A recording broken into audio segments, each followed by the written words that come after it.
చెప్పకుండా వ్యతిరేకించాడు. ఫస్ట్ రాజధాని శంకుస్థాపన జరిగినప్పుడు ప్రధానమంత్రి ప్రోగ్రాంకి ఈయన కూడా పిలిచారు కదా, వెళ్ళలేదు కదా.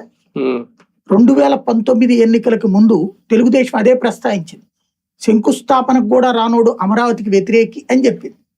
దానికి జగన్ సమాధానం చెప్పాల పాదయాత్రలో. చెప్పకుండా రోజా, ఉమ్మారెడ్డి ఇట్లాంటి వాళ్ళ ద్వారా ఇక్కడే ఇల్లు కట్టుకున్నాడు, ఇంకేంటి ఇక్కడే ఉంటదన్న మాట చెప్పుకొచ్చారు. జగన్ నోట్లో నుంచి ఆ మాట ఏం రాల.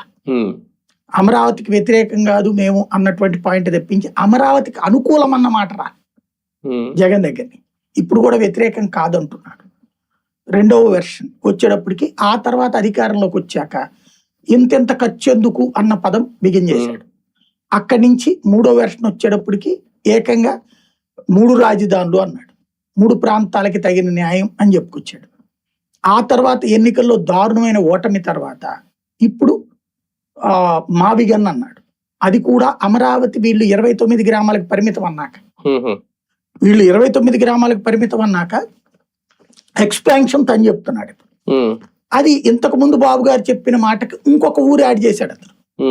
బాబు గారు మొన్న మధ్యన అన్నదేంటి, తను ఓపెన్ గా అసెంబ్లీలోనే మాట్లాడారు కదా, బహిరంగంగా అమరావతిలోనే మాట్లాడారు కదా, 29 గ్రామాల్లోనే చేస్తే మున్సిపాలిటీ అవుతుంది, మనం మహానగరం కింద కావాలి